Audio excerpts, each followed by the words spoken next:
What's up guys, it's Meg and welcome back to Meg After Dark. Today we're talking about the latest issue of the Walking Dead comic. We're talking about issue 161, part 5 of 6 of the Whisperer War. I picked up this version of the cover. I loved it. It fits so well based on what Carl and Lydia do in the comics. I'm gonna tell you something right now, and I bet you never thought you would hear me say this. I absolutely loved Carl in this issue. Oh my gosh, like he redeemed himself in my eyes so much. And Lydia and even Sophia, like, oh my gosh, everyone stepped up. It was truly amazing. I was like so emotional as I was reading it. I was like, well shit, I should have filmed a reaction video for it, because my face on some of these panels was like, oh my gosh. So let's get right into it, okay? I'm gonna try and keep this short, but we know that's pretty much impossible with me. Let me know what you guys thought about this issue in the comments, okay? Please, because I need to talk about this. So much happened, and it was such an incredible issue. So let's get started. For one, I will tell you that when I bought this issue, obviously you guys know I'm not a huge fan of Carl. I really never have been. I've always tried to like him, and then he always just ends up pissing me off. I know, like, you know, I think, I don't know, everyone's different. So please keep that in mind, that you guys may love Carl, somebody may love Carl, but I just have never really liked him. So when I picked up this issue, I've been trying to collect this version of the Whisperer War, because they all connect and are going to form this really amazing scene once all the issues come out. And but I wasn't super thrilled with Carl. It looks weird because he's so buff and stuff, you know, and I don't know, I was like, meh, whatever. But then after reading the issue, I was like, oh my gosh, I love this cover. So it starts out with Lydia, and she has already taken down one of the Whisperers, one of her former people. And she's just so badass in this, you know. She's getting overwhelmed with walkers, and you can just see like she's kind of panicking, but she's not letting the panic scare her, in a sense. Like, she's not trying to run away, she's not acting stupid or dumb, you know. She's not too scared to shoot or to stop fighting, and I love that about her. There's this panel right here where she's just like going to town, kicking the walker, and like she's determined to survive. And I love that determination in here, that she's finally found this place that she likes. She's found Carl. She's found a place where she feels safe and at home, and the Whisperers and this walker herd are threatening that, and we don't see her back down at all. And I love that so much, because, you know, I mean, I've kind of liked Lydia, but she's never really been a favorite of mine, and she really is now. I enjoy this so much, that even when she runs out of bullets, you know, she sees a sword and she's like, all right, we're gonna do it this way, you know. And she doesn't hesitate to take out these people that she used to be a part of. Then we see Sophia and Herschel. She's saving baby Herschel. There's the fire, and it's a very intense fire in the building here. And she's got Herschel. Maggie and Dante come in, and oh wait, is Dante? No, not Dante, excuse me. Sometimes I look at these guys and I'm like, this doesn't seem right. It's Maggie and Carl come in, and Maggie and Carl kind of have this moment where Carl's like, we can't just leave. We have to make sure that there aren't people still in here. And lo and behold, there were a ton of people still in here. And, you know, the thing that really redeemed Carl in my eyes is that there have been so many times where Carl has acted selfishly, at least I feel like, in my eyes, in the comics, where he's kind of done things that have put the group at risk, you know. And being a kid, like, that's expected. You don't have all of like the foresight and knowledge to like make proper decisions when you're that young. So I give him that. But again, you know, like I said, he's just not been my favorite because he's put the group at risk before. And here he is risking his life completely to save all of the people that are still in the building. And I mean, it was just amazing to see that. And he's just taking charge. And then we see him, you know, kind of get taken out by the smoke, and some part of the building drops, you know, and he gets, I think he passes out here for a minute. You know, he falls down, he's overwhelmed with the smoke and stuff, and it looks like he's not going to survive. And there was this moment for me where I was like, well, shit. If you'd asked me before I read this issue if I cared whether or not Carl died, I would have been like, yeah, you know, I don't really want him to die, but it wouldn't have been that big of a deal to me. But in this moment, I felt so intensely for Carl and so like thankful for what he did, that seeing this panel here, I was like, shit, he's not gonna die, right? Like there was a moment where my heart kind of sank and I thought, surely they're not gonna kill Carl off, right? I mean, it's kind of like Rick, like you can't, they're always safe, at least that's what it feels like. Of course, judging by upcoming comic cover for future issues, Rick may not be as safe as we've always hoped he would be.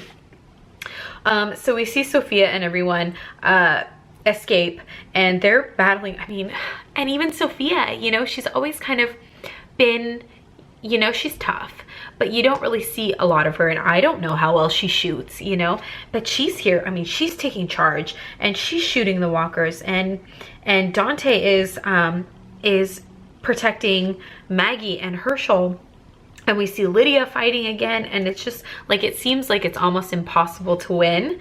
And then we see Carl, you know, and then they're like, Sophia's like, well, where's Carl? What do you mean? And we see Aaron, and I don't know how Aaron knew, like maybe Aaron was still in there and he just happened to come across Carl or something, but like that moment was so amazing because I was like, well, how the hell is he gonna get out of there? And then we see Aaron, and Aaron is injured. He's got stitches, he's recovering, and again, you know, he even says it here, I'm going to bust my stitches for you. He's putting his life at risk to rescue Carl, and I just love that even people who may not always get along have come together to like rescue each other here, and it's just very moving, and I find myself, I find myself getting very emotional over it. Carl's okay. The doctor is giving him CPR, and I really loved that moment where the doctor says, what does he say here? He goes, I know you're not at 100%, and as your doctor, I'd normally advise you to take it easy, but don't let anything kill me. And he says, doctor's orders. And you just see him go to town, you know, killing the walkers, and I just, that was awesome. This panel here, I think it's safe to say that the hilltop is lost. It's sad. It really is sad. Everything that they've worked for so long to get these thriving communities. And if you look back to after the war, when the war was over, and we got getting emotional still. I'm also really tired, you guys. I've been working nights, in case you missed that in the numerous times I've said it, and I am really freaking tired. I lost my train of thought. Oh, at the beginning, before the Whisperers came into play, you know, in that time where we came back, what was it, a year later, 2 years later, something like that, and we have these thriving communities, and there's trade going on, and we have the festival, the fair, and you kind of knew back then, like, it's probably too good to be true, too good to last this long. But at the same time, you know, we've always been very hopeful that our groups would be able to like overcome anything that would threaten their new way of life. And then to see the hilltop here just burning to the ground, I mean, it's just, and it all happened so fast, you know, and it's just devastating to see it. And then probably the best panel of the entire issue, the best panel, and I'm like super emotional. I think it's harder now to read the comics after having seen Maggie lose Glenn in the show. It brings it, you know, we lost Glenn so long ago in the comics and in the issues that you tend to forget, because it's been so long since we read that issue where he died so brutally, that it's easy to forget the pain that Maggie is going through and is still going through, you know, in losing him and baby Herschel growing up. And I think this is the perfect time to have Maggie be so strong and so incredible, because we just witnessed how devastating it was to see her lose Glenn on the TV show. And so it kind of brings that back around. And so I really love reading anything with Maggie now because of seeing that. It makes it more real, and it kind of brings back the pain of losing Glenn that we haven't really felt in a while since it's been so long in the comics.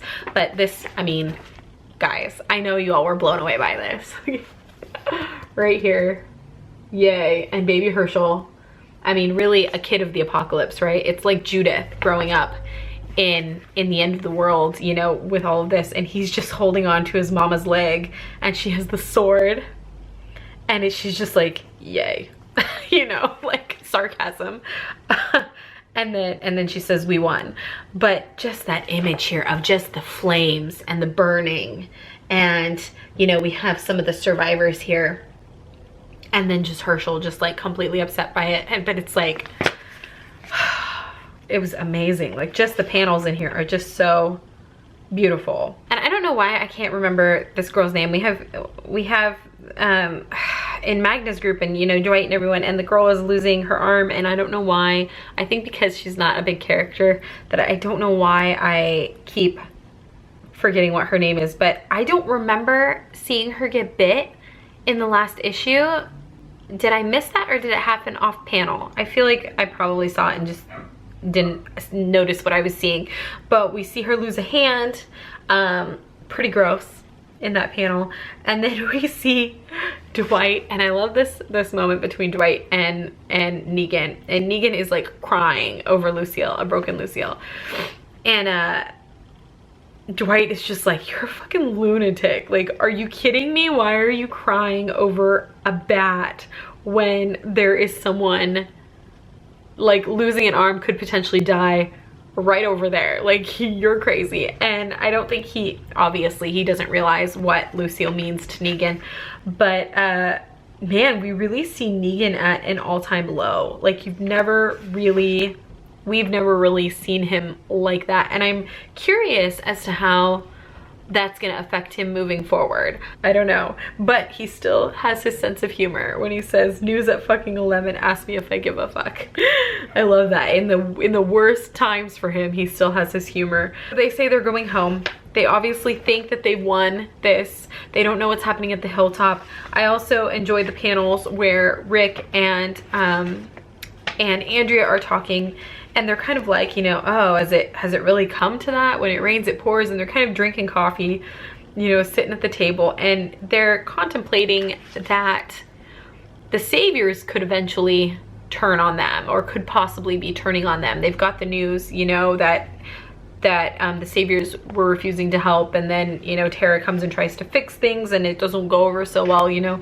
And so I keep wanting to say Maggie. Andrea and Rick are kind of just discussing things over a coffee or a tea or something, and little do they know what's actually happening at the hilltop.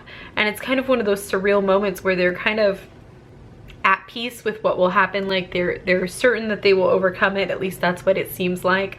They're still very calm. Little do they know. I kind of have a feeling like prediction for the next issue, the final issue, is I kind of feel like, because Beta says, where is it here? Let me flip back. It says, look at them. They think they've already won. And one of the other guys says, they haven't, have they? And he says, no, help me to my feet. We must return to camp. It is time to end this. So I really think that he has another wave, and that wave is probably going to be heading to Alexandria next.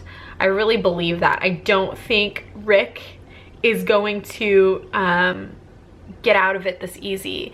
And we saw that comic cover, and I don't know what issue it was for, I'm sorry, but we saw the comic cover of Maggie and baby Herschel and what I believe is Carl looking down. And at first I thought, oh, they're looking back, you know, they're leaving the hilltop and they're looking back at the hilltop. And then I realized, no, I'm pretty sure that that's Alexandria. Is Alexandria gonna fall too? And then we also see the cover where we see Rick's claw arm.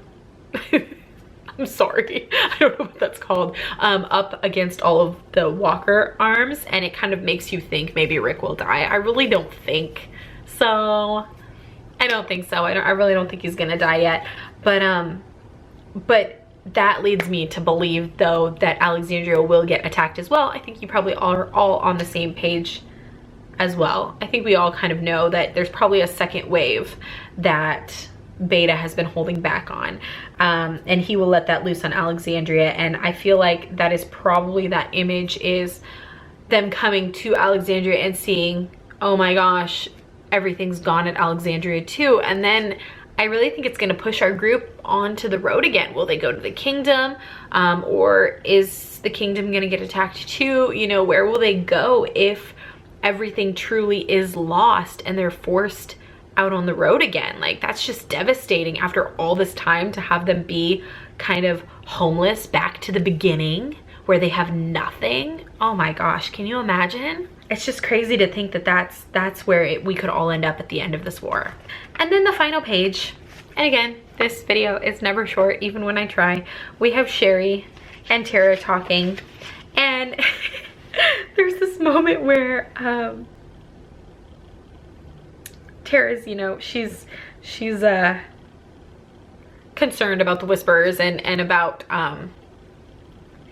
Rick's group not trusting the Saviors and all of that kind of stuff. And Sherry goes, I believe in Rick Grimes. And I'm kind of like, what?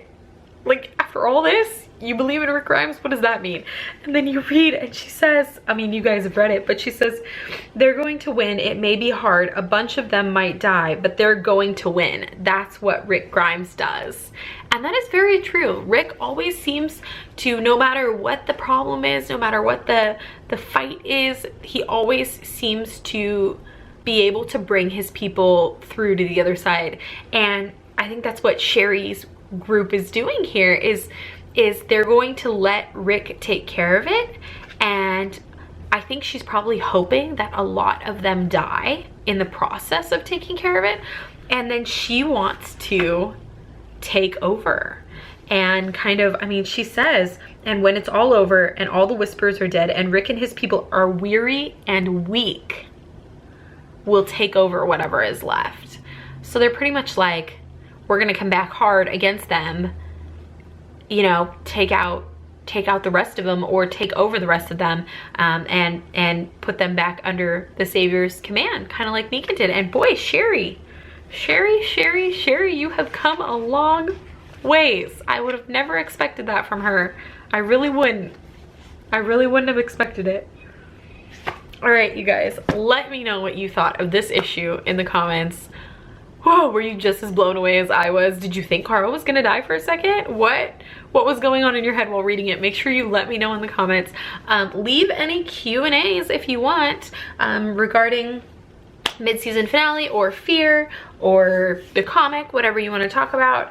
And I'm gonna try and I think I'm gonna postpone my review for episode 7 of The Walking Dead because I really want to talk about some things like Daryl escaping and who's actually helping him, and some predictions and things I have for the mid-season finale. And we're getting so close to it. I just I don't want it to happen, but I really want it to happen, and I'm just like overcome with excitement and emotion for it. So all right, you guys, I love you. I hope that you have a great day. Make sure to subscribe if you haven't already.